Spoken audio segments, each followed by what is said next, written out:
nyuma yo guhitamwo Yesu kindi kintu gikomeye cyane no guhitamwo uwo muzobana tekana. Imana yaramaze gutegura byose.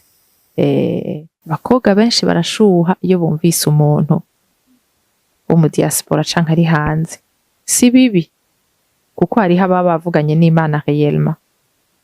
Mugana kino gihe ingo zitari nke ziriko zirasambuka, abantu batari bake bubatse bariko baravana, ariko kandi bipfirahe? Bipfira mu guhitamwo uwo mubana. Warren Buffett niwe yavuze ati investissement ya mbere ikomeye mu buzima canke umutahe munini cane mu buzima ni kurongora canke kurongorwa n'umuntu nyawe, umuntu w'ukuri. Iri jambo rero rirahambaye bene data, abenshi niho bapfira. Harabibwira ko Imana yababwiye itababwiye, ugasanga batwawe n'ibigumbagumba, ugasanga bubatse urugo rutabaho.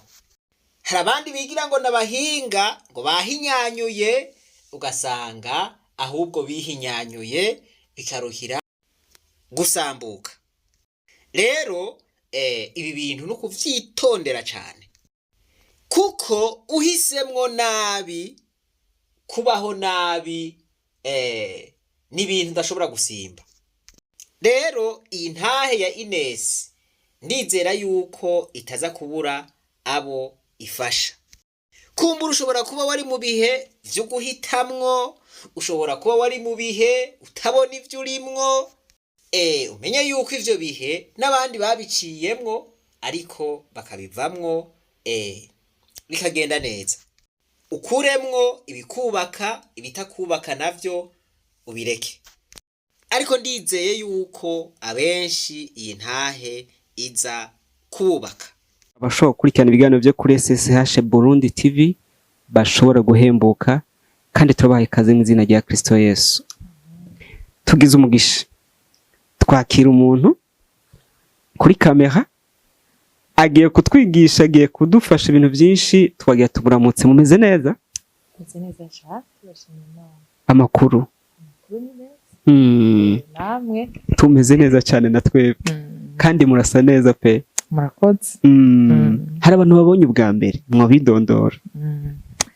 Murakoze kumpa ijambo. Jewe ndi umumama, ndubatse n'umushinga ntahumwe. Imana yarangiriye ubuntu, mfise abana 3. Nitwa Ines Giraneza, ndakijijwe, ndakunda Yesu. Dukundire mudushe mu biganza by'Imana mbere yuko dutangura ikiganiro. Reka dusenge. Uhoraho Mana yacu, Mana ya Aburahamu, Mana ya Isaka, Mana ya Yakobo, mu izina ry'umucunguzi wacu Yesu Kristo turaguhaye icubahiro. Turagushimiye kubw'aka kanya keza uduhaye. Turakweretse umwanya tuza kumara hano hantu muri kino kibanza. Turakweretse amajambo yose tuza kuvugira hano hantu. Ndasenze ngo mu izina rya Yesu Kristo umujene wese azokumva ino ntahe bivanye n'ivyo ariko aracamwo, mwemuyera uzomugenderere, uzomuganirize, uzomugirire neza. Abariko barafata inzira zitarizo ubagarukane mu nzira yawe. Turaguhaye icubahiro, turaguhaye ikaze muri uwo mwanya wose tuza kumara hano hantu. Ntabari twebwe, ariko izina ryawe rihabwe icubahiro mu izina ry'umucunguzi wacu Yesu Kristo. Amen. Amen, amen, amen. Baramutse abantu bariko barabakurikirana. Ndabaramukije, amahoro y'Imana bane namwe, ndabakunda cyane. Amen, amen. SSH byagenze gute ngo mwisangeyo? Murakoze cyane. SSH hari habaye conference y'abadamu, hanyuma umugenzi arantumira, ndayijamwo, ndahezagirwa.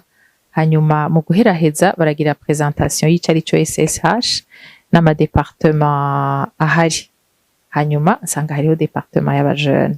Baca baravuga bati umuntu wese ahari yumva ashaka gufasha yiyandikishe na avuge na domaine ashaka gufashamo.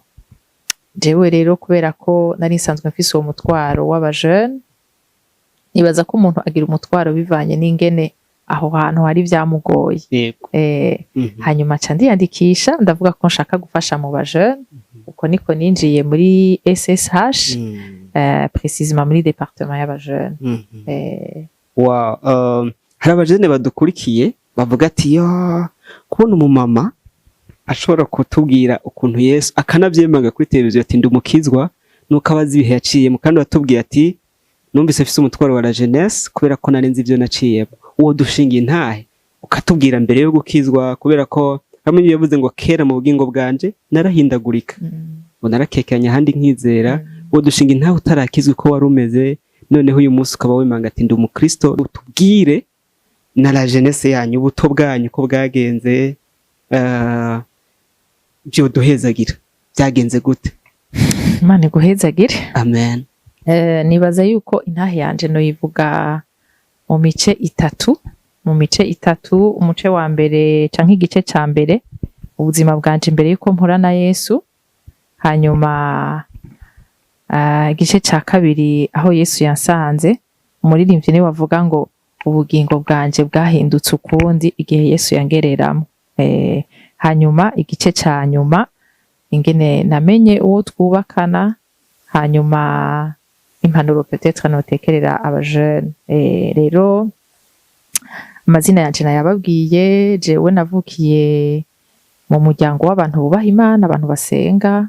Abavyeyi badutoje indero yo kurondera Imana no gukurikira Imana, kandi ndabibashimira cyane kuko ijambo ry'Imana rivuga ngo toza umwana indero akiri muto ngo niyagera gukura ntazoyivamwo.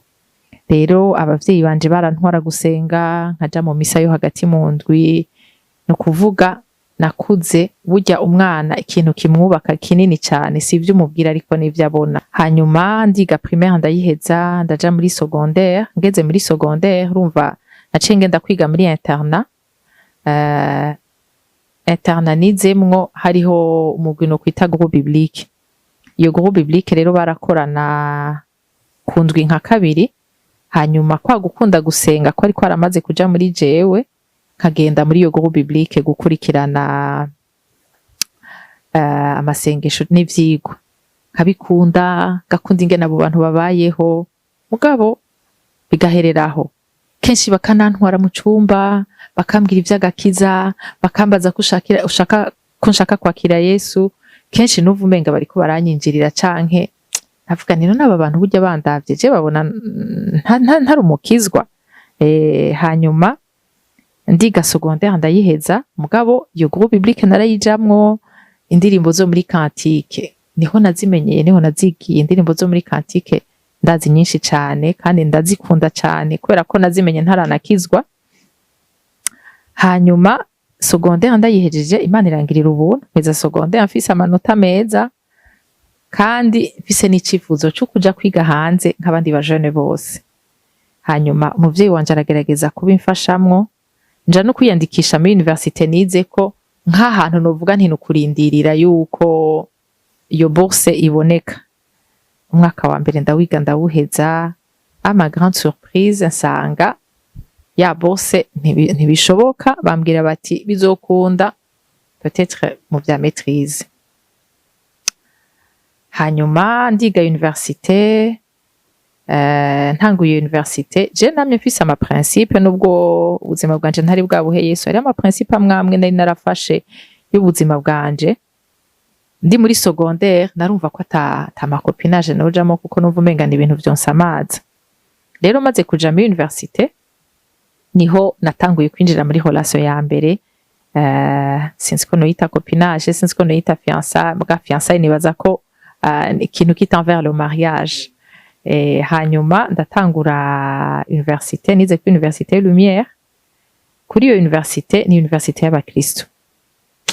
Numva nobwira iki kintu umujane wese ariko aradukurikirana, tekana, Imana yaramaze gutegura vyose. Kavuga ngo restez calme, Dieu a tout planifié. Koko il a tout planifié pour nous. Turasanzagurika, turaja muri binabiriya kandi baramaze gutegura kera ivyacu. Hanyuma université ndayiga, hariho groupe biblique mu gitondo misi yose barasenga, jeudi twaheza midi groupe biblique bagaca basenga. Ayo ma programme yose nari ndayarimwo kubera ca kintu kiri muri jewe cabandanije gukura. Burya hari igihe ubwira ubutumwa umuntu ukumva umenga urashavuye ko atakiriye Yesu, mugabo ikijanye no gukonvinka umuntu ntabwo ari akazi kacu, n'akazi ka mpwemu yera. Twebwe duhamagariwe juste kuvuga buriya ni imbuto ubuhejeje gutera. Buriya uteye imbuto z'ikigori ntubuzi ngo kizoza ari ikigori gisa gutya canke kimeze gutya, wowe uratera gusa, ibisigaye n'Imana ibimenya. Rero ndiga universite ku byo turabisha amaso nagaragara nk'abakizwa, nagaragara nk'umuntu umunsi umwe yatanguye urugendo na Yesu, ariko ntivyari ivyo. Nibaza yuko abo twakorana muri groupe biblique bari babizi, mugabo jewe ubwanje mu mutima wanje nari ndabizi. Rero kenshi ndakunda kubaza iyo mpuye n'umuntu nkashaka kumubwira ivy'agakiza, nkamubaza warakiriye Yesu, akambwira yego, ndarespekta icabambwiye kuko burya umuntu mu mutima niho yemezwa neza ko akijijwe canke adakijijwe. Rero umunsi umwe ndibuka ko bigeze kunshira kuri programme yo kuvuga ubutumwa, ndahabwira nti erega jewe burya sinkijijwe. Nibaze ko umuntu yari yaje kunshira kuri programme nawe nyene yaratangaye. Hanyuma ndibuka ko umunsi umwe baraje kutwereka filme kuri université. C'était un jeudi après-midi, yari filme ivuga ukuza kwa Yesu. Iyo filme bayitweretse nkabona abantu turiko turayirabana babakizwa, umenga barafise amatsiko yo kubona ukuza k'umwami wacu Yesu Kristo. Ariko jewe sentiment canke sensation byazanye muri jewe novuga ko ari ubwoba. Ni nkaho nagize ubwoba, niyumvira nti aba bantu umenga hariho assurance bafise yo kuja mu ijuru, jewe ntafise. Kubera iki iyi filme isize ubwoba muri jewe? Numva umenga Yesu ntuzi ubunyene, numva umenga hari ikintu ntarakora aba bantu bakoze. Kubera iki ya assurance? Ndahakura ico kibazo, hanyuma ndataha. Ndiga gushika mu wa kane, entre-temps nagiye muri iyo relation avec des principes, ivyo dushobora gukora n'ivyo tudashobora gukora. Hanyuma ndashika mu mwaka wa kane. Mu mwaka wa kane ndahageze, ndavuga nti jewe ndashaka gutesta ibi bintu abakizwa bagira, kuko narakunda ingene abakizwa babaho, ingene badatrisha, ingene bafise ubuzima bwabo gutandukanye na twebwe. Hanyuma ndavuga nti hari ikintu ca mbere ngira ntangure mu wa kane, ndahagarika gutrisha, ndavuga nti ico bizovyara ntaco nzi, reka ndindire ndabe. Ndahagaritse, ntawe nzokwereka, ntawe nzobaza, kuko sinzi ko na muri universite urashaka gushika mu kibazo ari nk'ikintu cyo gufata ku mutwe, ukiyumvira ijambo ritangura ukaribura. Hanyuma mu wa kane ndahagarika gutrisha, umwaka uheze, twasohoka tuvuye mu kibazo, nkabaza abandi ivyo batoye, nkumva ivyinshi biratandukanye. Nkagira ubwoba, nkavuga ntuko biri kose je nzohava nsanga vyarananiye. Ariko ndavuga nti nivyasaba ko ndubura nzodubura. Ndiga wa kane urahera, hageze ko bafisha, ndibuka yuko tugiye kwafisha nahise ubwoba bwinshi, mvuga nti basha vyagenze gute. Nshitse mpura n'umuntu ariko aravuga ngo kuri tableau d'affichage ngo hariho umukobwa yaronse plus de 80% muri informatique, je nagize informatique de gestion. Hanyuma nshitse kuri tableau d'affichage nsanga ni jewe. Sanze ari jewe, muri jewe nabaye butangare. Ndavuga bwa bundi ushobora gusanga bya bintu by'abakizwa bikora. Kumbe wizeye Imana urashobora kuyibona. Aho ndahakura novuga nti kabaza. Nari mpejeje universite, ya relation ndayirimwo, nta kibazo na kimwe. Hanyuma inkuru y'umwana isubira inyuma, muri iyo misi ya nyuma ya universite ndiko ndataha, narahuye n'umudame twabana, jewe nakuriye mu Bwiza, umudame twabanye mu Bwiza. Hanyuma nsanga ariko aravugana n'umufrère wiwe muri Canada. Acaramubwira ati urazi ndiko ndavugana na Ines. Acambwira ati mumpe. Acaramumpa turavugana. Acarambwira ati uziko narondeye nimero yawe nkayibura, ati narayimusavye burya yarayinyimye sinzi igituma. Imana ishimwe ko ndonse nimero yawe. Abararonse nimero yanje. kuva kuri uwo mugoroba, kuvuga hari nko muri 2006 2007 WhatsApp ntiyari bwaza, hakora amatelefone normal. Hanyuma agaca ampamagara kuva nka 21h, twarashaka kuvugana gushika nka 1h du matin, ariko akoresha amayinite. Akambwira ati wewe nuko nagusanze uri muri relation, sino twaca tugira mariage. Aho wumbaza ngo uyo muntu muri Canada baho ubuzima bumeze gute, nta na kimwe nzi. Jewe ndamuheruka peut-être yiga muri 8e imbere yuko aja muri Canada. Ubuzima yagiye kubamwo hariya ntabwo nzi. Qu'est-ce qu'il est devenu, nta na kimwe nzi. Sinzi ngo ariko baho ubu buzima, sinzi ngo uwo muntu aragwaye canke arakomeye, nta kintu na kimwe nzi. Juste ko numvise ko ari muri Canada, ndamuzi gatoyi kuko twarabanye muri quartier, muga nta gisumba ico nzi, mba ndashushe.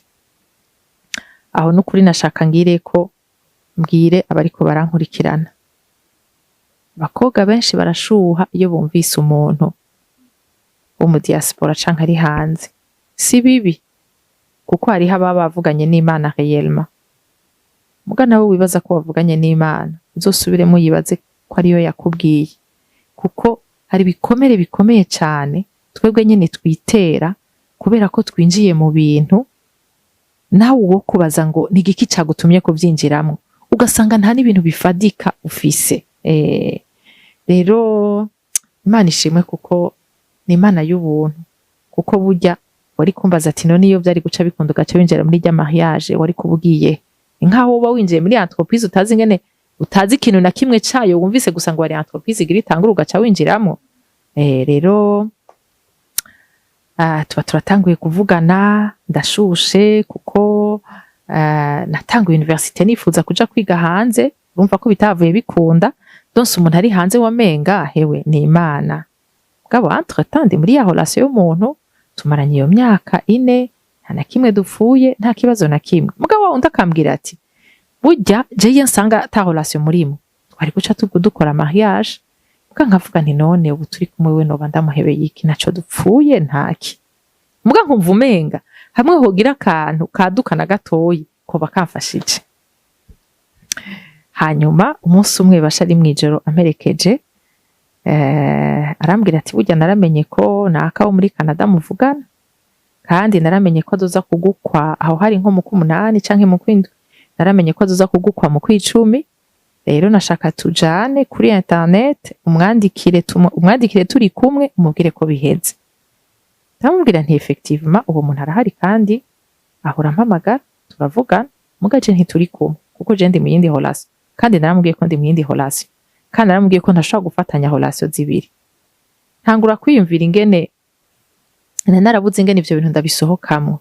Ndamubwira jewe numva no bandi ridicule, ntidushobora kugenda tujanye ngo ngende kwandikira urya muntu ngo biraheze, kandi atavyari bihari. Nawe nyene yovuga ati mbega we nibiki bigufashe. Cyo ndambwira nti rero je numva uri kurangora, ndagusavye tubihagarike. Uvya kweri urampevye? Yego. Uvugisha ukuri? Yego. Ndabihevye. Nibaza ko nawe nyene atatahuye. Gaje navuga nti ndaronse voie de sortie ingene noneho nca ninjira muri ya relation neza, hanyuma ikabandanya.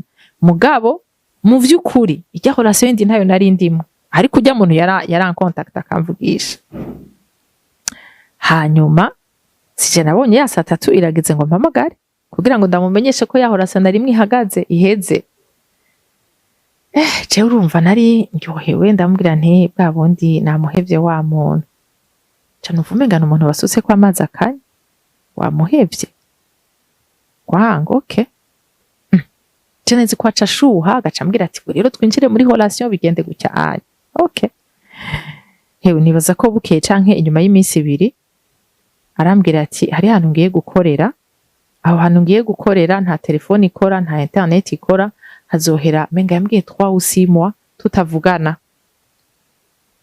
Ati rero no kwihangana, umva mpejeje guheba wa wundi aradisparaisheje. Kujya ntiyabaye 3 mois, ntiyabaye 6 mois, ngira ngo yabaye umwaka canke urenga. Ntangura muri jewe kwiyumvira mbega ibi bintu jewe ndimo nibiki, nibaza ko naje ubwanje ntarinzi neza ivyo ndimo. Hanyuma urya muntu twari kumwe arambaza ati vyakweri none dupfuye iki tugize gute bwabo vy'ukuri nibaza ko vyari bigoye kumubwiza ukuri. Hanyuma araja mu yindi relation n'uwundi mukobwa, mu nyuma aranagira mariage. Nibaza yuko ikintu ca mbere kigoye uri umukobwa niyo wahevye umuntu ataco mupfuye canke ku bushake bwawe, urya muntu ukabona yinjiye mu yindi relation aragiye no kubaka urugo, wowe utabona neza iyo ivyawe biriko biraja. Rero wa muntu nkarindira ko asubira kumpamagara nkabura, ndavuga sha hari ikintu kitagenda neza. No kuvuga umunsi umwe duhura n'umugenzi wa sa sœur, arambwira ati mbega we nako muri Canada mwarigeze kuba muvuga? Ndambwira ntego. Acambwira ngo rega ngo je narigeze kumva sa sœur ngo ariko aramuvugisha, ngo aramubwira ngo ariko aramubaza ngo mfise ngo abakobwa babiri ngo ndiko ndafiansa, ngo nashaka untoza umwe. Ati rero igihe bariko baravugana narumvise ko izina ryawe yarivuze, avuga n'uyundi mukobwa. Ati rero numvise sa sœur ariko aramubwira ati Ines vraiment oya, Ines ntumurondere kuko Ines ntakiri wa mu Ines uzi, yarahindutse ameze gutya na gutya, aravuga ibintu byinshi bitari ivyo. Ariko ndamushimira Imana kuko nkuko nabibabwiye Imana iba yateguye byose. Ivyo byose ijambo ry'Imana rivuga ngo kubizera Imana ngo byose bikoraniriza hamwe kutuzanira ibyiza. Rero jewe aho onye universite ndayihejeje, namenyereye ko misi yose mu gitondo nja mu masengesho yo mu gitondo, jeudi nkaja muri groupe biblique. Mpejeje universite sinari ngishobora kubumbwa na ya masengesho canke ya misa ya dimanche. Numva nshaka kumenya ahantu noshobora gukurikirana ubutumwa. Umunsi umwe Imana iba yarateguye ibyacu byose. Umunsi umwe mpura n'umujene yitwa Christian, Imana imuhezagire sinzi ahageze, ndamubwira nti jewe ndiko ndarondera hano no kwiga ivyigwa vya Bibiliya. Acambwira ati yo ça tombe bien, kuri eglise wacu kwa gatatu turabikora, ati dutangura louange amasahaya tugaca dutangura kwiga Bibiliya. Hanyuma yo kwa gatatu ndagenda kuri eglise nsanga bariko bararirimba indirimbo yavuga ngo nama ntangara iyo ndakubonye, ngasanga urengeye ko bambwiye. Sanga muri iyo eglise abantu bose bariko bararirimba, ndavuga none aha hantu harabaho, none ni gute je namaze imyaka yose aha hantu ntigeze ndahamenya. Numva ari ikintu gikoretse muri jewe, ndataha mugabo ndumva ko kuwa gatatu ntazopfa nsubiye gusiba n'umunsi n'umwe. Sije nabona mercredi irageze 17h30 ndaba ndi muri eglise. Hanyuma ndumva ko hari n'amasengesho yo mu gitondo, urumva ko aza gusana ya prière matinale yo kuri Université Lumière. Imana ihezagire cyane abantu barongoye ko biblique Université Lumière, kuko hari ibikorwa byinshi ukora utabuze ngo bizovamwo iki, ariko benshi muri twebwe agakiza kacu kavuye ngaho, kubera ko ijya mbuto barayiteye hanyuma ishishikara gukura. Kuko iyo nyota navanye muri Université Lumière niyo yantumye ndondera aho mbandaniriza. Hanyuma ndibuka yuko mu masengesho mu gitondo hari muri février 2008, ndahibuka ko si c'était hier, hahaguruka umukozi w'Imana ya se Izagire. Uwo munsi mu masengesho mu gitondo twiga n'ijambo ritonya kubera yaba ari umwanya mutoyi. Iyo mukozi w'Imana aca aravuga ati ngira ndababaze ikibazo gisanzwe kiza kugufasha kumenya ko uri ku rutonde rw'abakijijwe canke abadakijijwe. Iki kibazo nawe uri kuradukurikirana ngira ndakikubaze kuko jewe nico camfashije gutera intambwe y'agakiza. Aratubaza ati ngira ndabaze ikibazo gisanzwe, wishura ego canke oya, nta peut-être ibamwo. Aratubaza ati hamwe ko tuzi ko Yesu ashobora kuza kutujana umwanya wari wo wose, ibi inye novuga nti ama eglise menshi, haba mu bo twita abarokore, haba mu bo twita abakatolika, ico kintu turakizi ko Yesu azoza kutujana. Murazi ko ari indirimbo muri katolika baririmba bibuka yurizwa mu ijuru rya Yesu. Hariho indirimbo baririmba ivuga ngo kwagiye ni kwazogaruka. No kuvuga ko kujya yagiye réellement azogaruka. Hari umukozi w'Imana yigeze kwigisha avuga ati burya ikigoye suko Yesu azogaruka. Ati cari kigoye kwari ukuza akambara umubiri akamara imyaka 33 ariko araba muri ubu buzima ari umuntu 100%, urya nico cari kigoye gusumba ibindi vyose. ukuza kutujana kiroroshe par rapport ivyo yamaze gukora. Hanyuma acara tubaza ati ukaba wumva hamwe Yesu yoza kutujana ubunyene, ukaba wumva wogenda wemezwa neza ko mu bogenda urimwo, no kuvuga ko kijijwe. Ati ukaba wumva ukekeranya, ati no kuvuga ko utarimo. Inkuku je umbajije uti mbega Madame Ines wowe uri marié, hamwe ntango gukekeranya no kuvuga ko ntoba narigeze ngira mariage, mugabo nimba naragize mariage umunsi umwe ndabizi neza ntakekeranya ko nubatse. Hanyuma acaravuga ati ukaba wumva ukekeranya ngo ndi niteka ryo kukumenyesha ko mu baja mwijuru utarimo, ati ukaba uri muri abo bakekeranya uzurirukanga ku maguru yawe ngaho imbere. Sinamenye ingene nashitse imbere, ndavuga ya myaka yose ya mago biblique yose najamwo burya mu baja mwijuru je sinarindimwo, burya kwa rugendo sinigeze ndarutangura, ntangura kurira ndumva ko hari ikintu gikoretse muri jewe. Uyu munsi hari igihe wumva ko umuntu ariko arahamagara abantu bihana ukamenga ariko arabinginga, nukuri ntitwategezwa kwinginga abantu ngo bakire Yesu. Yesu n'umugabo ateye ubwoba, n'umugabo akomeye, twategezwa kumwakira tuzi uwo twakiriye. Buriya nta muntu yo kwinginga ngo nagira ndakubaze ngo ko vyoshoboka yuko ngo wakira ngo president wa republika ari president w'igihugu. Oya, ubuzi kugira wakira umuntu w'icubahiro. Rero nibaza yuko buriya igitangaza c'agakiza gikoreka mu gihe watahuye neza ikintu gira ukore, bitavuye ku ma emotion, bitavuye ku gakuku, kubera ko bose bahagurutse ukabona ukibaza ngo hari cyakoretse kandi atacakoretse. Rero nahagurutse numva nuzuye amosozi, sinamenye ingene nashitse imbere. Baradufasha kwakira Yesu, bavuga nti aho niho urugendo rwanje no kugendana na Yesu rwatanguriye, kuko ndumva ntoja kuvuga ivya choix du conjoint ngene namenye uwo tubana ntavuze ingene nahuye na Yesu, kuko uwo tubana turiko turabana juste umwanya tuzomara ngaha kw'isi. Mugabo hariho uwundi mwami nakiriye kandi tuzobana ibihe bidashira. Nico gituma mba numva umenga intahe noza kuvuga ingene nahuye n'uwo twubakanye ntavuze ingene nahuye na Yesu, numva umenga hariho ico bakibuze. Kuko ndakunze kubivuga, mariage ntabwo ari finalité, mariage c'est destination finale. Hariho ahandi hantu turiko turaja. Hanyuma mpejeje kwakira Yesu ndataha, numva ntekanye, numva nta menga nicirore ntanguye kwiraba muri jewe.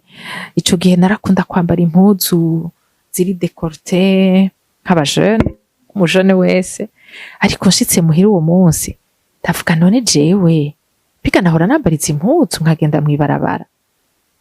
Buriya igitangaza c'agakiza cakoretse muri wewe, nta muntu akubwira ngo heba iki, ngo heba inzoga, ngo heba biriya. Oya. Ndibuka ari jambo nkunda cane muri Bibiliya, abigishwa babajije Yesu ati none mbega wewe uje gukuraho ivyagezwe vya Mose? Aravuga ati yasinje kubikuraho, ahubwo nje kubinoganza. Yarababwiye ati cette fois-ci ivyagezwe ntivyanditswe ahantu ku giti canke ahantu mu bitabo mu bisoma, ivyagezwe vyanditse mu mitima yanyu. Nukuvuga je nizera ko umuntu yakira Yesu nk'umwami n'umukiza, mpwemu yera acaza akaba muri wewe, agatangura kuvugana nawe, akaba muzima, ugasigara ubaho hari uwundi muntu ariko arakubwira ngo iki kintu gira ukore sico, canke wagikora ukumva ko ubuze amahoro. Itangura kuva ico gihe, no kuvuga ndi muri iyo phase. Wa wundi twari dukundana muri université yaragize mariage, wa wundi wo muri Canada yaradisparesheje, namaze no kumva uko vyagenze. Hanyuma ndabandanya inzira y'agakiza, ndumva ko hari ikintu mpejeje kuronka, hari ikintu gihejeje gukoreka gisumba ibindi byose no bamaze gucamo. Hanyuma ndumva ko ntashaka guhebaho nahora nsengera, nkaza gusenga hajya dimanche mu gitondo, ku mugoroba nkacanja gusengera muri eglise nasengeramo, kuko numva ntashobora kuhaheba. Ariko à un certain moment ndibuka un dimanche nagiye gusengera kwijabe, nari mfise mu petit sœur wanje yakijijwe imbere yanje, Imana imuhezagire, kuko novuga nti agakiza niwe yakazanye mu nzu iwacu, kuko hagiye ijambo ry'Imana riravuga ngo nimwakizwa ngo nzobakiriza n'imiryango yanyu. Hanyuma ndibuka uyo musoho wanje arantumira arambwira ati nzobatizwa. Ndambwira we warakijijwe? Waragiye mu bintu vy'abakizwa? Ntutinye ingene inkurikizi z'ingene bizogenda muhira niki niki? Arambwira atoya, ati nahisemo ikiruta ikindi. Ndamuherekeje, ndibuka ko naciye ngenda no muri église vivante. Iyo dimanche hari habakijijwe bagenda no gushinga intahe. Ndibuka burya ijambo ry'Imana rivuga ngo bamuneshesheje gushinga intahe zirubaka. Uyo mugabo rero yashinze intahe, yavuze ati je sinshaka gushinga intahe jenyene, ndifuza ko n'umukenyezi wanje aba ari ngaha kugira ngo yemeze neza ibyo ndiko ndavuga. Aravuga aho Yesu yamusanze, aravuga ingene yahora kubita umugore, ingene yahora aboregwa, ingene yahora agira gute, amaze guhura na Yesu ico yacitse. Ndavuga ngaha hari intahe za transformation, hariho abantu ubuzima buhindura, kuko burya urabona umuntu arashaka kudesida akavuga ati namenye ko par exemple inzoga zimerera nabi, ndashaka kuziheba, akabidesida no musi ariko ejo bikanka, kuko nta kintu na kimwe dushaka kwishoboza. Ijambo ry'Imana rivuga ngo dushobozwa byose na Kristo aduha inkomezi. Hanyuma iyo ntaye yarankoze ko ndavuga nti ibitangaza vya transformation birabaho, birakoreka. Umuntu agahinduka, yari umugabo w'ikigaba, yari umugabo aja mu bagore, yari umugabo akubita umugore, agacika umuntu muzima. Numva ndakozweko, ndicara ndiyumvira, mbega none jewe ko nsenga ngaha mu gitondo, ku mugoroba nkaja harya, burya nibwishije ukuri. Hari ikintu gikomeye cyane cyitwa rendez-vous avec soi-même, kwirencontre wewe ukiraba ukavuga uti mbega je ndi mu buzima bumeze gute, kubera ikindi ko ndagira iki kintu, birafasha cyane. Hanyuma ndicara ndavuga nti harya ahantu ndatahana ijambo, ndirimbura, hariho ahantu binshikana, ahandi ego biramfasha, mugabo nshize ku munzane nza gusanga ngaha nsengera mu gitondo ndiko ndakura. Sinshatse kuvuga ko hajya ahantu narinda abandi badakura, je ndiko ndavuga ivy'iwanje ku giti canje. Ndavuga nti aha hantu ndiko ndakura, ndiko ndaheba ibitari vyo, ndashira ku munzane, ndavuga nti ndadesize.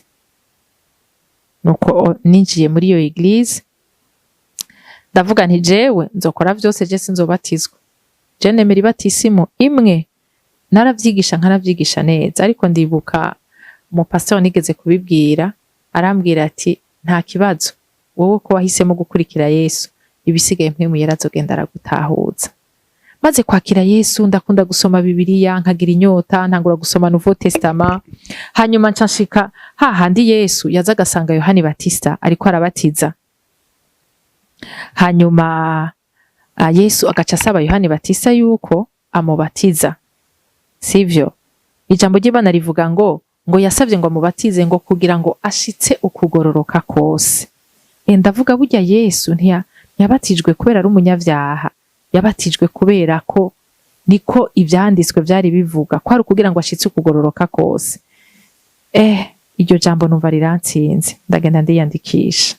Ndumva yuko agakiza narakakiriye, mugabo kubatizwa ndakeneye kugira témoignage iri public, kugira ngo n'abatabizi babimenye, kuko Yesu twakiriye si uwo kunyegeza, oya, n'umwami w'icubahiro, dutegerezwa kuvuga hagaragara kugira ngo n'abatabizi babimenye. Hanyuma ndabatizwa, ndashishikara kugendana n'Imana, ariko nkomeretse kubera ko navuga nari nahejeje kumenya ko wa musore aba muri Canada ariwe yamubwiye ati ntubandanye n'ujya mukobwa. Numva birankomerekeje, kandi ujya musore we yari umuntu asenga, yitwa ngo arakijijwe. Numva vraiment ndavuga Mana, none kubera iki je dufiki niki? Mugabo nkakumwe nabibabwira, Imana haba hari ivyo yaduteguriye. Ndatangura ndavuga nti rero numvise ko uyu musore we wari wafise ijambo, ko ntangura kurondera ingene c'amanota. Nkaca mfata nkagenda nkasuma, nkagura imikeke, nkagura ibiki, twimana imuhezake. nkaca ngenda muhiriwe yari mariye, nkaca ngenda nkateka, nkamusaba igitenge nkateka, kuko nabanzi yuko aza kugira iki, gutanga raporo, akavuga ati burya muntu twaramwihenzeko. Nukuri nashaka mpamagarira umukobwa wese yoba ariko arandaba, ariko aragerageza guca amanota aha canke hariya. Nukuri uno munsi nje kuguhebuza ko bidakora, ntibikora kandi ntibikora, biraruhisha mu mutima no ku mubiri no mu mufuko, biruhisha hose. Nukuri ndabasavye muruhukire mu mwami wacu Yesu Kristo. Ntimurondere kwemerwa n'abantu, murondere kwemerwa n'Imana. Ico nagiye kugitahura, naratevye, nararushe. Burya Imana imaze kukwemera irakwemeza n'abantu, nturinda guhangayika. Hajya turuha kubera ko turiko turashaka ko abantu batwemera. Nkagenda nkateka iyo mikeke tugasangira, akangaya akancisha mwijisho. Nukuri muruhuke kuko ivyo bintu biraruhisha gose, kandi n'umuntu aba ariko arakuraba araruha. Hari muri, nibaza ko narabimazemo nk'imyaka ibiri simike. Ijambo ry'Imana rivuga ngo ijambo ry'Imana ngo ribe muri mwebwe rigwiriye. Buriya uko ugenda urakurikirana amajambo y'Imana niko ugenda uratahura aho ugwaye canke aho ukomeretse. Novuga nti ni nk'ukwimenya, ugasubiza amaso inyuma, Imana ikakugurura amaso. Burya iyo tugiye kumva ijambo ry'Imana ni nk'icirore baba badushize imbere kugira ngo twirabe, tumenye aho tugwaye, twakira ijambo ridukize. Hanyuma uko nagenda ndumva amajambo y'Imana muri jewe, ntangura kwiga sur mon identité en Christ. Nukuri abajeune duhora dukorana barabizi ko ikintu citwa identité, ndumva yuko inyuma yo kubwira agakiza umuntu, ndumva no mwigisha kuco yacitse inyuma yo kwakira Yesu. Agaciro ufise sahuba, sico ufise, sico ukora, ni Kristo ari muri wewe. Nkunda kubwira abantu nti hajya Yesu ari muri twebwe, uwo mukurayo canke twotandukana nawe twareka kugendana nawe, twocika abantu bari désagréable. Burya ico turi ni kubera Kristo ari muri twebwe. Hanyuma ntangura kumenya agaciro kanje, ntangura kumenya kuguruka amaso, ndabona ingene nisuzuguje, numva birambabaje, ndavuga kweri narabuze ubwenge. Ariko nashaka ndababwire, amajambo y'Imana yarabaye muri jewe agwiriye, ndamenya identité yanje gushika naho nja kuri extreme yindi. Iyo nayo nikindi kibazo gikomeye cyane ku bakobwa. Urashobora gushika ahantu wiraba ukumva usigara umuntu w'igitangaza ateye ubwoba, ata muntu numwe yoshobora. Ico naco ni kibazo. Kuko extreme yose nimbi. Hanyuma nibaza yuko byarafashe nk'imyaka 3. Sinabashinga intahe ingene naronse akazi. Mpejeje kwiga muri Université Lumière, nararonse ahantu nakora ikiraka muri ONG. Nahakoze, nasigariye umuntu pour un mois, ariko bariko bararondera umukozi. Haca hatera crise économique. Baca baravuga bati ikibanza twari tuzi ko twogushiramo ntibigikunze kuko ahubwo tugira tugabanya abakozi. Ariko nababwiye ko amajambo y'Imana yari yamaze kugwira muri jewe, nsigaye mvuga iki jambo ry'Imana rivuga. Hanyuma ndabwira Imana nti waratubwiye ko tuzoba umutwe tutazoba umurizo. Ni jewe sinsubira kwicara muhira, namaze gutonda ku kazi. Akazi nakawe, jambo ry'Imana rivuga ngo celui qui donne le vouloir et le faire. Ni wowe uzondonderaho nicara naho nkora. Ndibuka yuko nategezwe guheza aho muri iryo shira hamwe ari kwa gatanu. Janumva umudoyen wo ku Université Lumière arantelefone, arambwira ngo nakwafishije ngo naguhaye cours uzokwigisha. Ndamubwira nti mugabo siniteguye, ati ntavyo kwitegura, ndabikumenyesheje, itegure. Nukuvuga kuwa gatanu aho nategerezwa bateza kunsezera aho nakorera, naciye ntangura kuja gutanga cours ya mbere muri Université Lumière. Hanyuma inyuma yaho niho naronse akazi muri banki, nahamaze umwanya munini ja gukorera rero muri banki. Ngiye gukora muri banki ndaharonka abagenzi.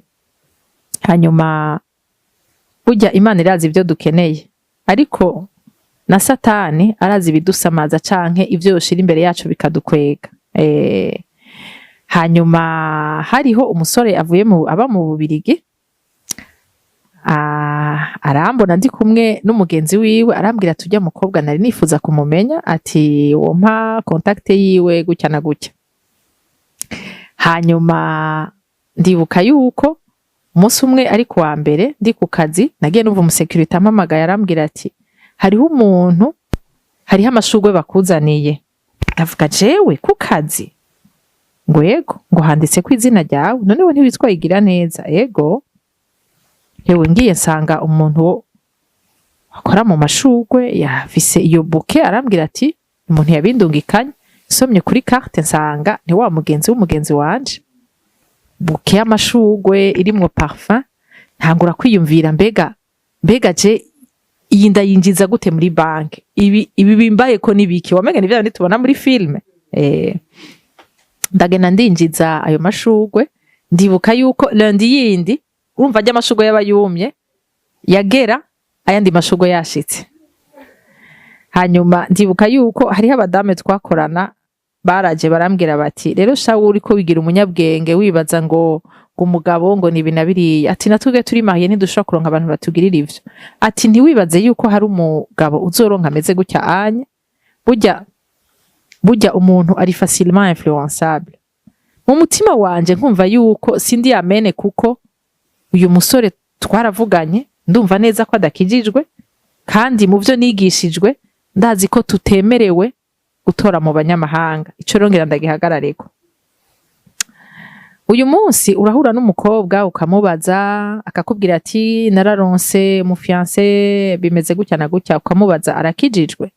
Akakubwira ati bon arasenga.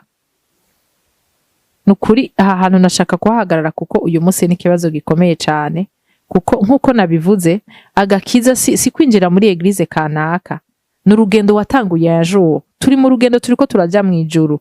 Ugo rugendo nturukorokera mutarutanguye, urarutangura.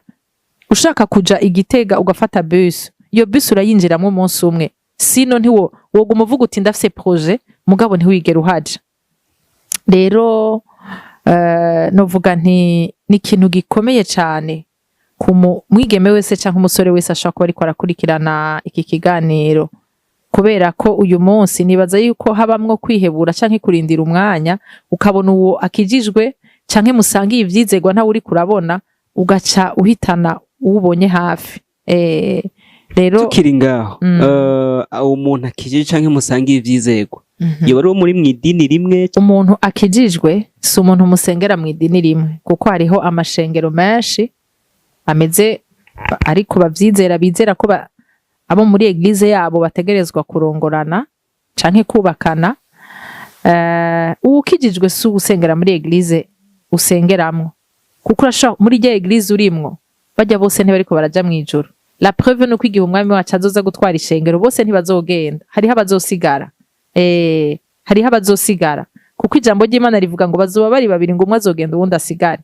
Nukuvuga yuko si bose bazogenda, si bose bariko baraja mu ijuru. Rero nkunze kubwira abakobwa canke abahungu tuba turiko turaganira, agakiza nturaba ahantu umuntu yinjiriye, muricara umuntu akagushingira intahe. Umuntu yakijijwe n'umuntu afise intahe imbere yuko ahura na Yesu, n'umuntu akubwira ati Yesu twahuriye aha hantu, Yesu amaze gushika mu buzima bwanje ivyo yakoze nibi. Umuntu akubwira, hari umuntu muhura akakubwira ngo je nkizwa misi yose, ngo chaque dimanche je ndakizwa. Sivyo, nta muntu agira mariage chaque jour. Mariage ni ikintu gira rimwe. Erega mariage tugira ngaha mwisi ni scenario y'ivyo tuzokora mu ijuru. Sivyo, uyu munsi tuvuga ngo turabageni ba Kristo, nukuvuga ko Kristo niwe mukwe wacu, niyaza azobaje gutora umugeni. Sivyo, none azoza kugutora ataco mwayazi, ataco mwavuganye, utamwakiriye ngo umwemere. Il est tellement précieux ko atoshobora kwihadikiriza ku muntu atamushaka. Rero novuga nti ico kintu nuvumenga kiri clair. Umuntu akijijwe n'umuntu afise témoignage. Ijambo ry'Imana rivuga ngo muzobamenyera ku vyamwa bama. Ntaba ari umuntu ariko arakubwira gusa ngo araza ama verse canke iki. Mbega yama ivyamwa bimeze gute? mbega ubuzima bwiwe burahofleta Christ ni ikintu gikomeye. Nibaza yuko ico vraiment ari ikintu gikomeye cyo guhagararako, kuko hamwe no kurindira, hamwe no guteba, hamwe no kwihebura, umuntu aravuga ati uwukijijwe ntawe nabonye, reka mfata uwo ari we wese. Ariko nkuko nabigarutseko, mariage c'est destination finale, hari aho turiko turaja, et c'est ça la finalité. Mariage turashaka kuyinjiramwo inyuma ya 2 jours, umwe muri twebwe agapfa, umwe muri twebwe agataha, no kuvuga ko c'est pas ça la finalité. Hari hahandi hantu turiko turaja. Rero novuga nti iyo relation narayigiyemwo, numva neza mu mutima ko atari amen. Jeyo haje umuntu akambaza ngo nahuye n'umuntu ngo ameze gutya na gutya, ngo mbega ngo wibaza yuko ngo yoba ariwe. Igihe cyose namambwira umuntu nti uje kumbaza siwe, kubera ko le fait que vyaguteye kuja kubaza umuntu ko yoba ariwe canke atariwe, no kuvuga ko muri wewe ntiwemezwa neza ko uwo muntu ariwe, urakekeranya. Rero nibaza yuko hamwe n'ibintu byinshi twibaza ngo narasabye amasinyi Imana, ngo nzosaba ibimenyetso, ngo nzogira gute, intahe ya mbere itabesha niyo mu mutima. Mbega urafise amahoro yo mu mutima, urumva wemezwa neza ko tu dois avancer, kuko kenshi turishigikira. Kenshi turishigikira kandi tu es la personne la mieux placée yo kugira ngo amenye neza ko ivyo ari byo canke atari byo. Je mu mutima wanje narumva yuko igikenewe suko umuntu tubandanya muri mariage nuko abanza kugiranira imigenderanire na Yesu. Mbega murazi igituma bikomeye? Birakomeye kubera ko iyo umuntu ariko arakuresha biroroshe ko yipriva canke areka ibi na biriya. Mbega niyamara kugushikana mu rugo bijya bintu azobireka kubera iki? Ntazobireka kubera wewe, azobireka kubera atinya Imana. Nico gituma Imana yabwiye Mose ngo abwire abanyisirayeli ngo ntibatore mu banyamahanga, sivyo? Kubera ko abanyamahanga si umuntu ava mu kindi gihugu, si umuntu asengera mu yindi shengero, no muntu mudahuje ivyizerwa, sivyo? Mbega ko ari ivyo twizera twebwe mu bakizwa, ni waba udakijijwe uyo muntu nimwaja kubaka bizogenda gute? Muzosengerahe? Abana bazosengerahe? Twebwe ntitwizera ivyo kubatiza umwana, twizera kumuhezagiza. Mbega umwana niyavuka bica bigenda gute? Ninda seda hagati yanyu, muzokoma musanga hari ibintu muriko muragwanirako. Rero ari mu pastor ariko aratwigisha mu cigwa cyo kwimenya no gukira ibikomere, aratubwira ati burya iyo abantu bakundana canke bari muri fiançailles canke bari mu rukundo, ati umutima wabo uri ku mururumbo ugera kuri kangahe kwijana, ati bisigura ko si ibintu vyinshi afatira umwanya yo kwicara ngo abinoganze. Nico gituma nibaza yuko kuba jeune birakenewe cyane yuko bigishwa bakamenya ibintu bijanye n'urufatiro mu guhitamwo umuntu bazobana, kuko nkuko nkunze kubivuga, inyuma yo guhitamwo Yesu kindi kintu gikomeye cyane no guhitamwo uwo muzobana, kuko urashaka kwinjira mu rugo ukijijwe, ukunda Yesu, utinya icaha, ugashika mu rugo ukahakomerekera, ugacika umuntu mubi, ukanka umuntu mubana, ukamwifuriza inabi, ugashika ahantu umuriro ugutegereje gutya anye. Kuko ntibisaba gusa ko waratanguye urugendo. Ijya bisi wafashe uri kuraje Igitega irashaka kugira isanganya hagati ntushikeyo. Umuririmbyi ni wavuga ko Imana ntizoraba intango y'ikintu, ngizoraba iherezo ryacu. Nta makuru ko kuse twayitanguye, ni byiza twarayitanguye, mugabe igikomeye nuko tuzoyirangiza amahoro. Paulo niwe yavuze mu misi we ya nyuma ngo nagwanye intambara nziza. Ndakunda kubibona ku mpanda, kavuga nti Mana ndifuza yuko ibi bintu bazobinyandikira ko ari vya kweri, atari ukubera ko babisomye muri Bibiliya. Yarasubije amaso inyuma aravuga ngo nagwanye intambara yo kwizera. Mbega twizera iki? Twizera ivyo umwami wacu yatubwiye. Ntimukora ibi, nimugira ibi. Hariho vyinshi bitugora tukanavyipriva twabishaka, muga tukavuga ngo umwami wacu, umukunzi wacu iki yarakitubujije. Rero Imana idufashe kugira ngo même à la fin de nos jours tuzovuge ngo twagwanye intambara nziza yo kwizera, twarangije urugendo. Ntibisaba kurutangura gusa, birasaba kururangiza amahoro.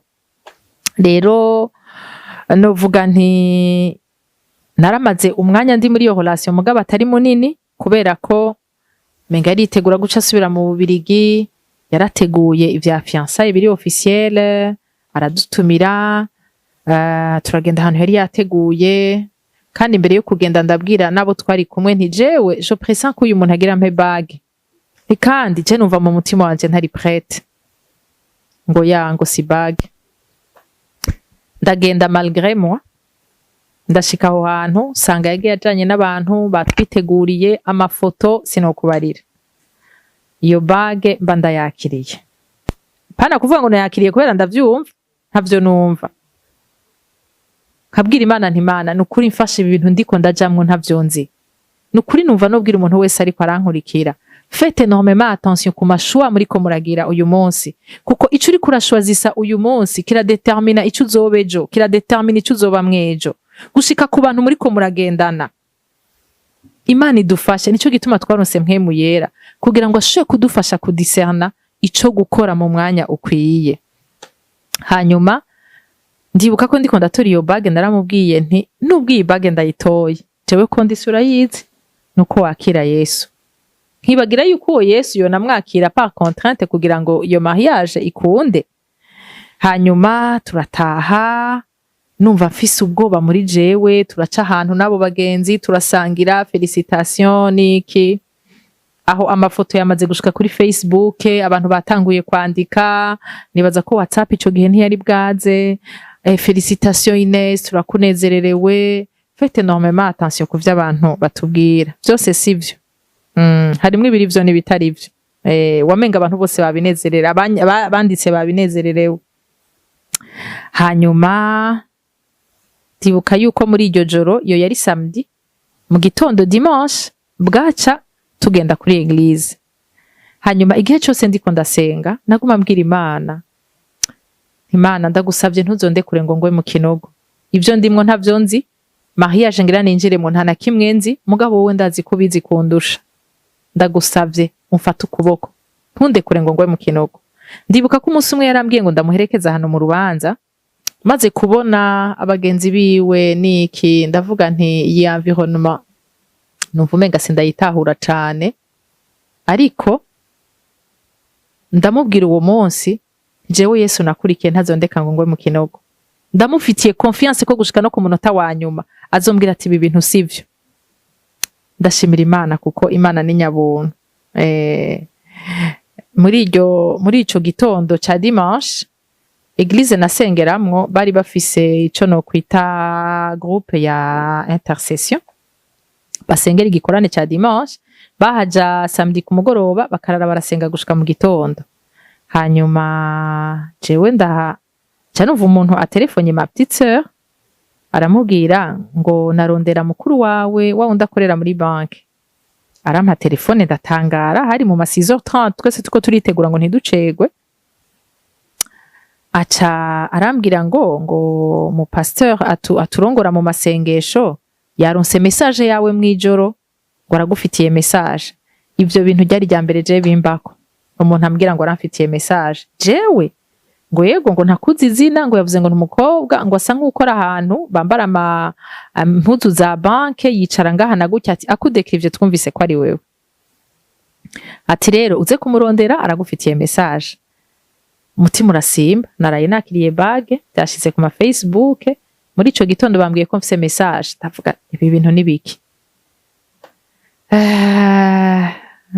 Ndasaba telefone yiwe ndamuhamagara, arambwira ati yego ndafise message yawe uze kundaba duhejeje culte.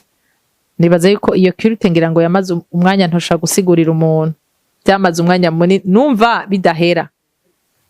Hanyuma uyo mu pasteur twe dusa urubanza rwo kuganduka, ari umuntu twaganduka ko muri Eglise Vivante, hama arambwira ati ndafise urubanza ngiye kuganduka, reka dufate programme yo muri iyi ndwi. Ndamubwira nto yasi shaka gutaha n'imiburiburi mparezume basumbwira ivyo ari byo. Arambwira ati reka twicare gatoyi. Arambwira ati twari ko turasenga mwijoro, ati mbona hinjiye umugabo muremure asa nka marayika, ati yinjiye aravuga ngo hari abakobwa batanu ngiye gukorera ubukwe, ngo umukobwa agira gatanu yahagurukije yari wewe, ngo ariko ageze kuri wewe ngo nabona hari umusore ariko aragusaba mariage, ngo bigeze imbere bigapfa, ngo mbega ngo hari umusore ngo yeba ariko aragusaba mariage muri kino gihe. Numva ndakumbagaye, ndavuga ntego hariho bague naraye ntoye. Acaragira ubwoba, caravuga ati jewe Imana ntaco yabimbwiye ko, yanyeretse gusa hari umuntu ariko aragusaba mariage bigeze imbere bigapfa. Ako kantu gaca kaja mu mutwe ncanja muri confusion ndavuga mana none mbega ibi bavyifatamwo gute, ariko burya Imana yaramaze guplanifya byose. Rero ndabibamwo muri iyo minsi abantu ama felicitation mugabo mu mutima hoho naronse na ya profesi ngira ndamerewe nabi.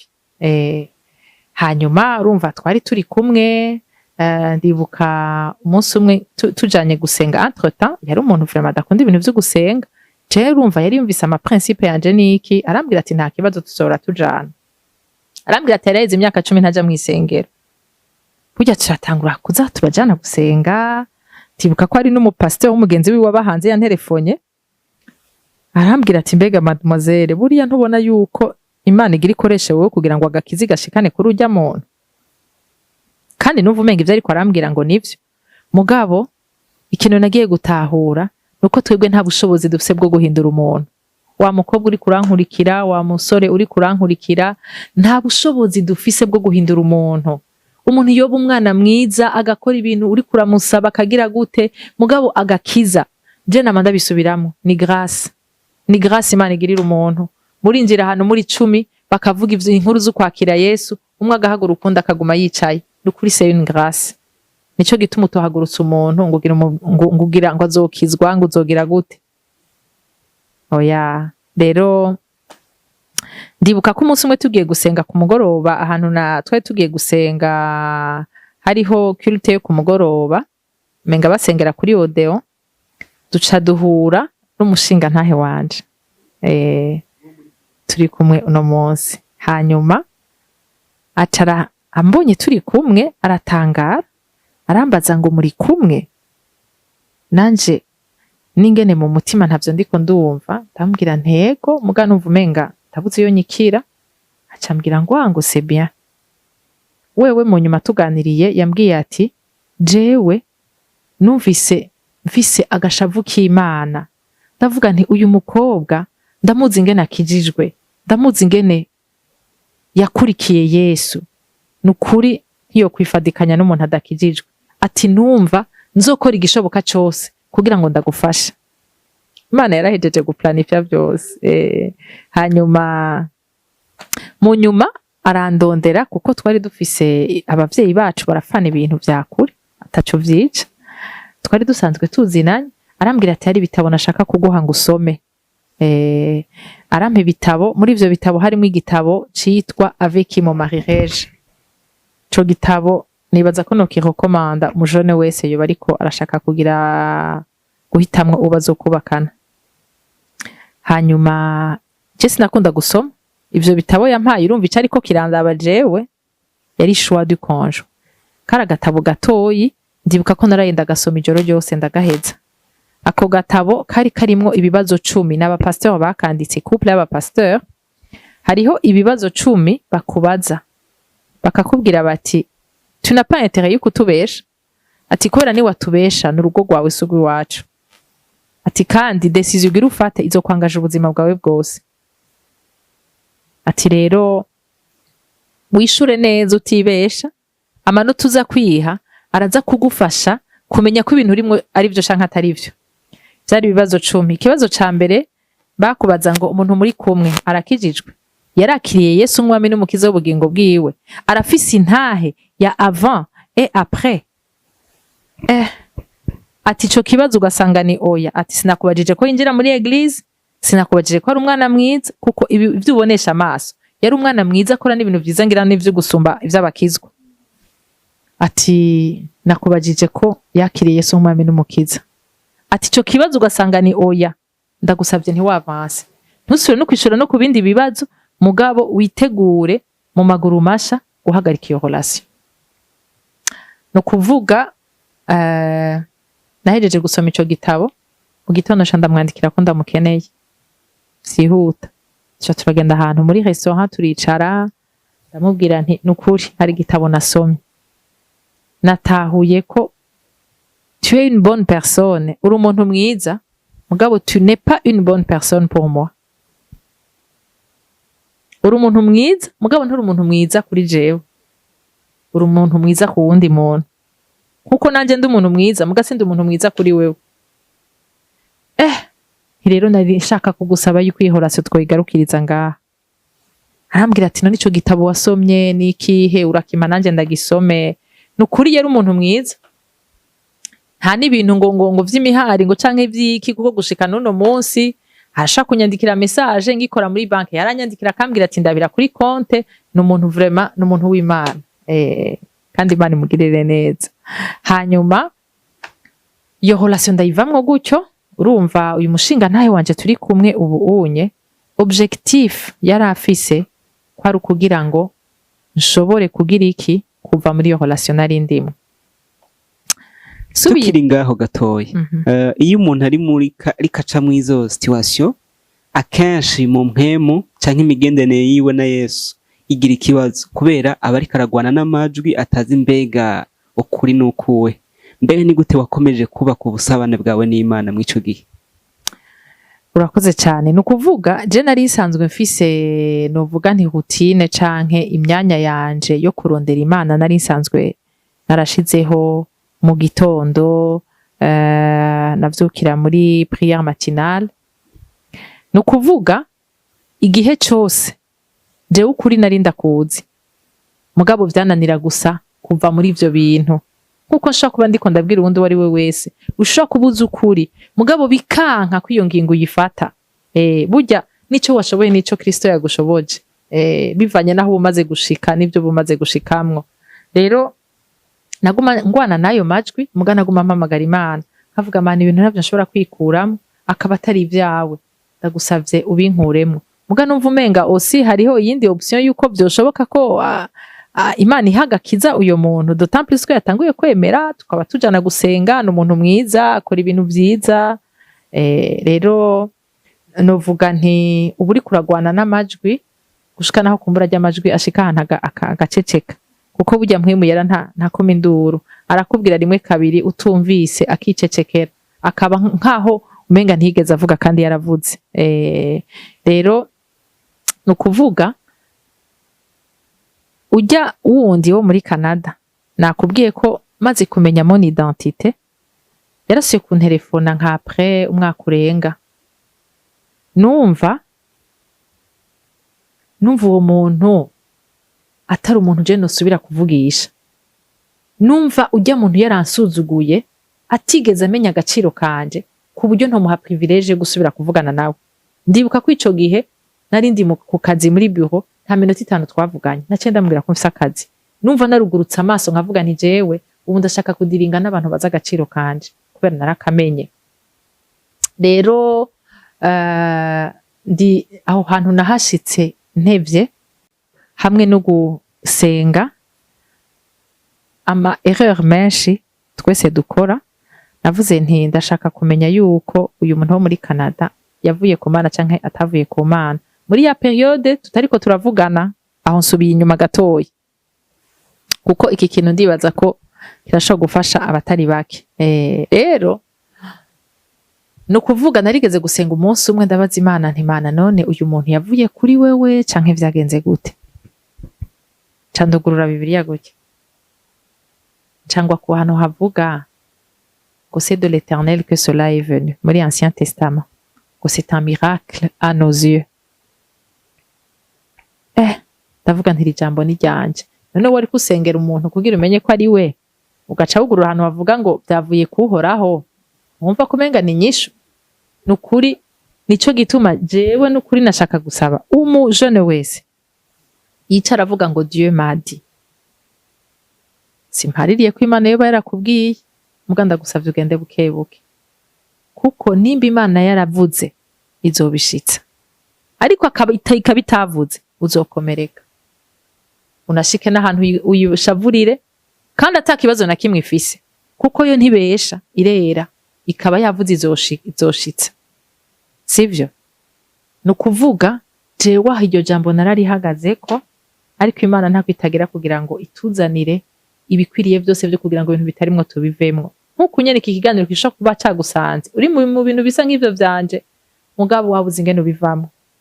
Ndibuka ko narahuye n'umugenzi wanje arambwira ngo ndamuherekeze kwa wa mu pasteur wa wundi yavuga ubutumwa nkakira Yesu, yaheruka kuja muri Canada. Hanyuma dushitse muhira iwiwe ryari rya mbere umva nagiye mperekeje uwo mugenzi wanje azinanye nabo, abana biwe baca baratubwira ngo reka tubereke ngo amafoto ngo papa yaheruka muri Canada. Baca batuzanira album y'amafoto, no kumenyesha ko nagiye mbona nguye ku ifoto ya wa musore ari kumwe n'umukobwa. Umukobwa bahavuye bagira mariage muri babandi babiri, yabaza sa sœur ngo mbega no ufata uyuwe. Ca ndabaza aba bantu murabazi? Aho jewe ndi mu kwizera nahagaze ku cijambo ry'Imana ryambwiye, hanyuma usinkavuga nti uyu muntu yiyoba ari trahison, none yamaze umwaka wose ja mpamagara amasaha ngahe guhera saa 3 gushika minuit 1h du matin akoresha amayinite yiwe, yashaka guta umwanya. Numva umenga de toute façon ntibishoboka, ariko birashoboka.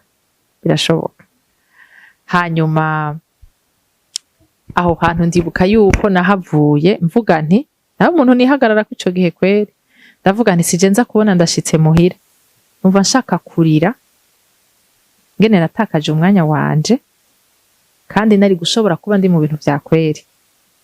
Aho entre temps wundi twari turi kumwe yaragize mariage, amaze nk'imyaka 2 yaragize mariage, urumva sinasiyo gukurikirana ivy'ubuzima bwiwe. Hanyuma shitse muhira ndibuka ko muri iryo joro nararize, ndavuga nti Mana nibaza yuko ari rya nyuma jewe nshobora kuba noririra umuntu gutya. Numva ari trahison, numva mvuga nti umunsi umwe yarahagurutse aratangura kumpamagara, mugabo osi hemu yarakambwira ati mbe gushavujwe niki, hari ikintu yigeze agupometa, hari fiançailles migeze mutangura, mbega nubwo mwoyitangura arafise droit yo kubivamwo kubera ko atashimye iki canke kiriya. Aho no kuri nshaka kwatira attention y'abakobwa canke abahungu, cane cane abakobwa bishiramwo ikintu sivyo, kubera ko umuhungu muri ko muravugana pendant des années abibo bakaba bakuzi, akaba atakintu na kimwe migeze mufundika, nta gihari kuko naco mwafunditse. Uko ariko aragutelefona amasaha 3 ku munsi, kumbura gutelefona amasaha 3 agaca atandukira uwundi akamutelefona 2 uwundi akamutelefona 5, ugaca wibaza ngo uri wenyene. Oya, uri umwe muri benshi, ariko aragerageza, ariko araresha, kandi n'uburenganzira bwiwe. Hanyuma ibintu vy'Imana birateye ubwoba. Dimanche ngiye gusenga, twari dufise umushitsi yatwigishije ijambo rivuga ngo Imana irashaka kunyuranya ibintu ku bwawe, sivyo? Ahari don ikahashira tiere. Iryo jambo ryavuga iki? Ndavuga shana navuye mu kwizera kwera, Imana yarampaye rya jambo hariya, n'iri jambo Imana impaye, iryo jambo numvise ko ari gwanje. Ndavuga nti nije navuye mu kwizera, reka nsubire mu kwizera. Aho naho ntabajije, numvise ngo ahantu ngo hari kwa bigikorane, ngo hari umuvugishwa, nkaba ndirutse nkamubaza ngo menye iyo relation ariyo canke bimeze gute. Aho nko umuntu agaca mbwira ngo je mbona ngo harimo ibintu byinshi ngo vyugaye, ngo nugusenga cyane. Ariko kweri nukuri abajene ndabasavye mu ruhuke, nukuri nta kuntu na kumwe Yesu yoruha natwe ngo turuhe. Yesu yararushe ku bwacu kugira ngo turuhuke. Nukuri ibintu bijanye na shwa ntibikabaruhisha, muruhuke, nimwabihereza Yesu azobikora neza. Rero urumva ivyo bintu nabimaze muri iyo myaka ikubita nk'itatu kwa meme, byarankubise ahantu, mugabo Yesu vraiment arasubira araho konsubiza ubuzima bwanje. Urumva nagiye gutahura mon identité inyuma y'ivyo vyose, aho narisubiye inyuma gatoyi. Rero no kuvuga wa musore adakijijwe ndamuhevye, ndugurutse amaso ndashimiye Imana ko imfashije, mpejeje kumuheba. Sishaka kukubwira abantu baba baranterefonye bambwira ati turashimiye Imana ko iyo relation wayivuyemo. Ndavuga none kubera ko abantu bameze gutya, kubera ko turakuzi ko ukijijwe, ujya turamuzi ko adakijijwe, mwese muri abana beza, ubwabo hariho ibintu mudahurijeko. Ndavuga nti buriya ukuri ntivyoroshe kuronka umuntu akukubwira. Rero umushinga ntahe mfise ubu uye yaciye disparaître, ntitwasuye kubonana kuko nta cari gihari. Yarampaye ivyo bitabo, mugabo numva ndamwanditse ahantu, ndavuga nti kuri mariage yanje uyu muntu nzomushimira kuko yemeye gukoreshwa n'Imana. Iki gitabo gihejeje gusova ubuzima bwanje. hanyuma ndagenda kwiyandikisha mu ishuri rya Bibiliya, ishuri rya Institut Biblique. Duca dusubira guhurirayo na wa mushinga ntahe wanje, mwibuke utubano no munsi. Urumva agumye ndababwira ko Imana byose yaramaze kubitegura. Hanyuma ndibuka ko ico gihe twigira hariya kuri Large, ngataha mu Bwiza, nta modoka nari mfise, urumva naba mvuyeyo ngaca ngenda kuri bus. Hanyuma we w'ico gihe yaba kuri Mutangano, gaca nshako je ndiko ndanyaruka ngenda kuri bus, agaca mbaza ngo ndashobora kugwa lift, nkamubwira oya ntugire ikibazo je ngiye kuri bus. Nivyo nababwiye, nari naramenye identite yanje gushika naho bicika indenza rugero. Navuga nti uyu muhungu je mbona abakobwa baguma batembera hirya yiwe, je hava nyitiranya nabajya kwera, ndavuga je sindi muri bajya kabisa. Nkaca ngenda n'amaguru gushika kuri bus, nari ndonse lift kumbure kunshikana muhira, nkazogenda nkazoshika mwijoro, muga nkavuga nti oya je yo nyitiranya. Mugani namaze kumenya agaciro kanje ku buryo mvuga nti aho shetani yagerageje kunkandamiza no kuntesha agaciro, niho Imana yarushirije kubaka muri jewe ikintu cyo kumenya identite. Sivyo novuga ni nko kwisobanukirwa, ukamenya ico wagizwe muri Kristo Yesu. Rero kama ndamubwira nti buriya Imana yaragukoresheje ikintu gikomeye cyane, ni kandi jewe n'ukuri nzokwama ndagushimira. Umunsi umwe aransaba ko dufata programme yabawe yabajewe, twari tuzi ko ari ibintu dufana, nta bintu birebire, ariko uko twicara